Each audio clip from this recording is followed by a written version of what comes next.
Assalamualaikum warahmatullahi wabarakatuh. Saya Dimas Ganda Prayoga dari Stepi Global Mulia dengan NIM 6020224059. Di sini saya akan menjelaskan tentang studi kasus emas, konsumen, dan kebutuhan di masa depan. Dalam beberapa bulan terakhir, harga emas mengalami kenaikan signifikan mencapai rekor tertinggi dalam 5 tahun terakhir. Hal ini dipengaruhi oleh ketidakpastian ekonomi global, melemahnya nilai tukar rupiah terhadap dolar, serta meningkatnya kekhawatiran masyarakat terhadap inflasi. Di sisi lain, masyarakat kelas menengah Indonesia mulai ramai membeli emas, baik dalam bentuk perhiasan maupun logam mulia, sebagai bentuk investasi dan perlindungan nilai. Yang pertama, berdasarkan konsep kebutuhan, bagaimana Anda mengklasifikasikan tindakan membeli emas? Apakah termasuk kebutuhan primer, sekunder, atau tersier?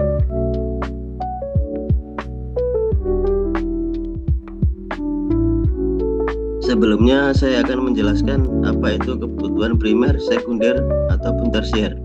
Pertama yaitu kebutuhan primer. Kebutuhan primer merupakan kebutuhan dasar untuk bertahan hidup seperti makan, pakaian, dan tempat tinggal.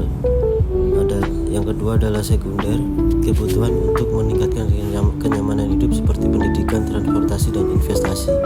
Dan yang ketiga adalah tersier, kebutuhan untuk menunjukkan status sosial atau prestige seperti mobil mewah, perhiasan, atau barang branded.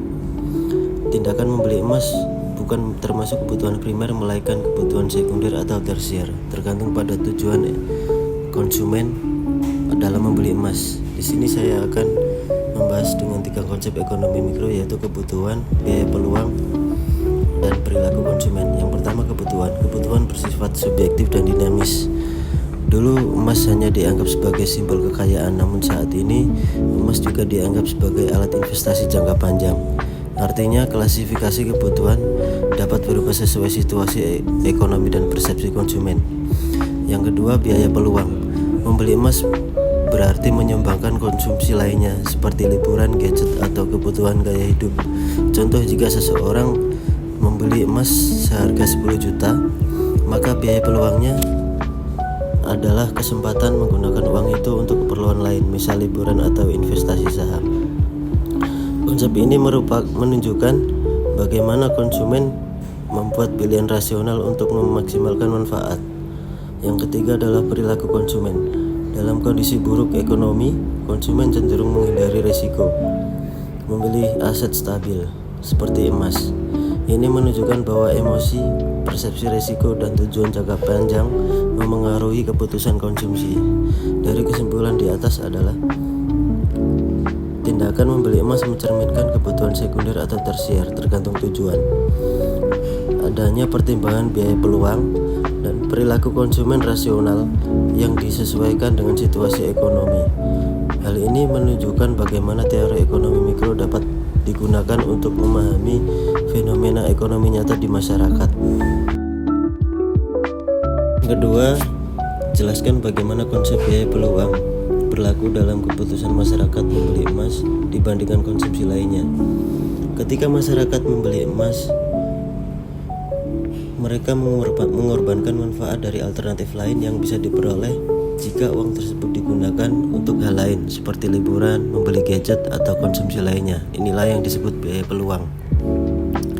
Contoh, misalnya seseorang memiliki uang 10 juta. Ia memilih membeli emas 5 gram sebagai investasi. Maka biaya peluangnya adalah liburan ke Bali, membeli ponsel baru, pencairan deposit, atau membeli saham. Pilihan emas menunjukkan konsumen menganggap nilai jangka panjang dari emas lebih tinggi daripada kepuasan saat dari pilihan lainnya. Di sini saya akan menjelaskan dengan 3 konsep ekonomi mikro, yaitu biaya peluang, perilaku konsumen, dan pola konsumsi. Yang pertama adalah biaya peluang. Merupakan inti dari keputusan ekonomi. Setiap pilihan selalu memiliki konsekuensi. Dalam pembelian emas, biaya peluang adalah nilai dari pilihan terbaik yang tidak diambil. Konsumen harus membandingkan manfaat jangka pendek dengan manfaat jangka panjang. Dan Dan yang kedua, perilaku konsumen. Konsumen tidak hanya mengejar kepuasan sesaat, namun juga mempertimbangkan keamanan dan stabilitas masa depan. Dalam situasi ekonomi yang tidak menentu seperti inflasi dan nilai tukar melemah, perilaku konsumen cenderung lebih rasional dan berhati-hati. Konsumen mulai memilih barang yang nilainya relatif stabil seperti emas. Yang ketiga, pola konsumsi. Terjadi perubahan pola konsumsi dari pengeluaran konsumtif ke pengeluaran produktif. Emas kini menjadi bagian dari pola konsumsi jangka panjang, bukan hanya simbol kekayaan. Pola ini mencerminkan adanya perubahan orientasi kebutuhan masyarakat dari gaya hidup ke proteksi nilai. Dari penjelasan di atas, kesimpulannya adalah konsep biaya peluang membantu menjelaskan bagaimana masyarakat memutuskan untuk mengorbankan konsumsi jangka pendek demi keamanan nilai jangka panjang. Keputusan ini dipengaruhi oleh pola konsumsi baru, preferensi konsumen yang berubah, dan tingkat elastisitas permintaan terhadap barang. Yang ketiga, dalam konteks perilaku konsumen, faktor apa saja yang mempengaruhi keputusan seseorang memilih investasi emas saat ini? Keputusan seseorang untuk berinvestasi dalam emas dipengaruhi oleh beberapa faktor, antara lain kondisi ekonomi yang tidak stabil, persepsi terhadap keamanan emas sebagai aset, pengaruh sosial dan tren, tujuan keuangan jangka panjang, dan ketidaknyamanan masa depan yang mendorong keputusan rasional dan hati-hati.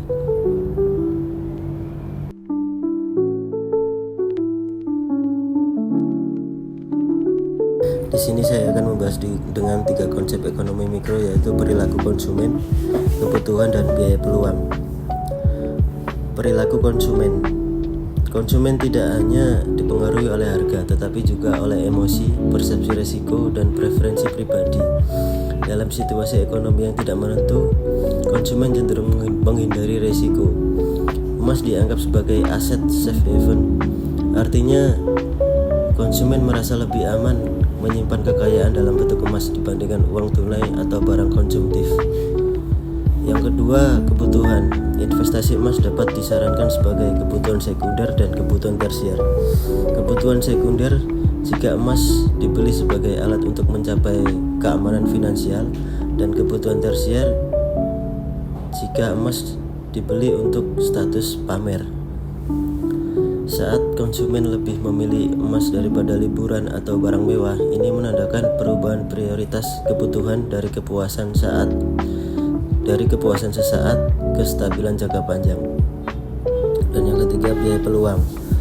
Memilih emas berarti menyumbangkan alternatif konsumsi lain, seperti makan di luar atau membeli barang elektronik.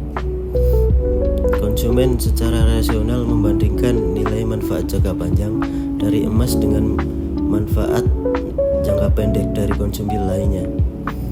Ini menunjukkan adanya pengambilan keputusan berdasarkan evaluasi rasional terhadap manfaat terbesar. Kesimpulan dari penjelasan di atas adalah, dalam perilaku konsumen, keputusan membeli emas dipengaruhi oleh persepsi risiko, perubahan kebutuhan, serta pertimbangan biaya peluang. Hal ini menunjukkan bahwa perilaku konsumen tidak hanya berdasarkan harga dan pendapatan, tetapi juga berdasarkan tujuan jangka panjang dan kestabilan ekonomi pribadi. Yang keempat, apa dampak perubahan pola konsumsi ini terhadap kegiatan produksi dan distribusi barang-barang konsumsi lainnya, misalnya barang elektronik atau hiburan. Perubahan pola konsumsi masyarakat yang lebih memilih membeli emas sebagai investasi daripada mengeluarkan uang untuk barang konsumsi seperti elektronik atau hiburan akan berdampak langsung pada penurunan permintaan yang kemudian mempengaruhi produksi, distribusi, dan strategi bisnis sektor konsumsi lainnya. Di sini saya akan membahas dengan 3 konsep ekonomi mikro, yaitu pola konsumsi, elastisitas permintaan, dan perilaku konsumen. Yang pertama yaitu pola konsumsi. Pergeseran dari konsumsi jangka pendek ke investasi jangka panjang menyebabkan perubahan permintaan pasar. Masyarakat yang dulunya rutin membeli gadget, pergi berlibur, atau menonton di bioskop, kini lebih memilih menyimpan uang dalam bentuk emas. Akibatnya perusahaan di sektor hiburan dan elektronik mengalami penurunan pendapatan, memaksa mereka mengurangi produksi atau melakukan efisiensi. Contoh nyata, penjualan smartphone atau tiket konser bisa turun karena konsumen menganggap itu bukan prioritas. Yang kedua, elastisitas permintaan. Barang elektronik dan hiburan memiliki elastisitas permintaan yang tinggi. Permintaannya sangat sensitif terhadap perubahan pendapatan dan preferensi. Ketika konsumen mengalihkan pengeluarannya ke emas, permintaan barang-barang ini menurun drastis. Sebaliknya, permintaan emas cenderung inelastis karena dianggap sebagai aset perlindungan, bukan konsumsi biasa. Produsen barang elastis harus lebih fleksibel dalam menghadapi perubahan perilaku pasar, misalnya dalam memberikan diskon atau mempromosikan fitur nilai jangka panjang. Dan yang ketiga, perilaku konsumen. Konsumen saat ini berorientasi pada keamanan finansial daripada kepuasan instan. Hal ini menunjukkan bahwa preferensi konsumen telah berubah akibat tekanan ekonomi. Dalam menanggapi perilaku ini, perusahaan harus menyesuaikan strategi pemasaran, seperti menawarkan cicilan 0% atau bundling dengan produk lain agar tetap menarik. Dari penjelasan di atas, kesimpulan saya adalah perubahan pola konsumsi masyarakat dari konsumsi ke investasi emas menyebabkan penurunan permintaan terhadap barang-barang konsumsi elastis seperti elektronik dan hiburan. Hal ini berdampak pada produksi, distribusi, dan strategi pemasaran produsen. Konsep perilaku konsumen, elastisitas permintaan, dan pola konsumsi sangat penting untuk memahami dinamika ini. Yang kelima, menurut Anda apakah perubahan perilaku ini bersifat jangka pendek atau jangka panjang? Hubungkan dengan konsep preferensi dan elastisitas permintaan. Perubahan perilaku konsumsi masyarakat yang kini lebih memilih berinvestasi emas cenderung bersifat jangka panjang, terutama jika keterlibatan ekonomi terus berlanjut dan preferensi terhadap keamanan nilai tetap tinggi.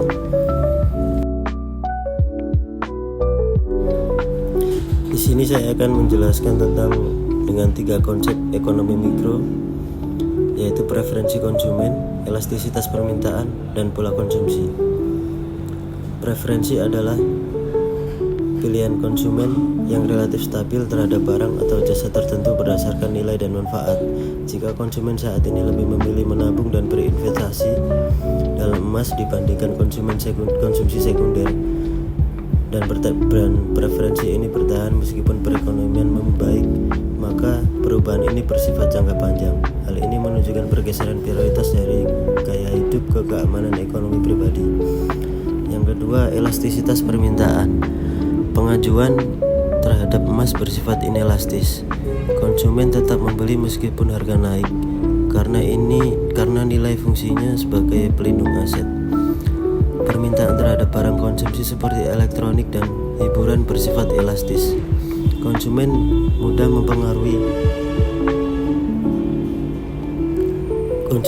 mengurangi atau menghentikan pembelian jika pendapatan menurun atau preferensi berubah. Jika tren inelastis ini pada emas bertahan, maka pola konsumsi baru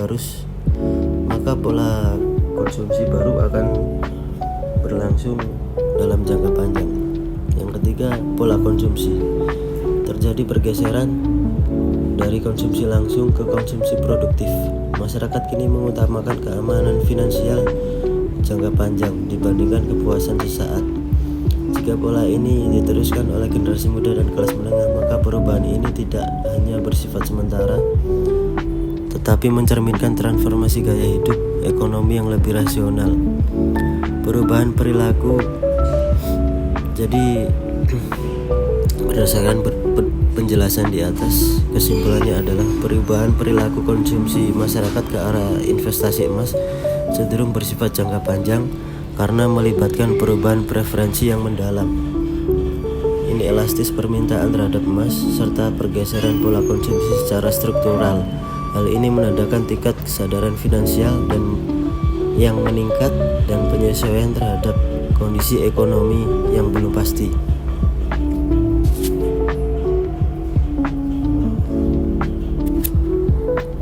Demikian penjelasan dari saya.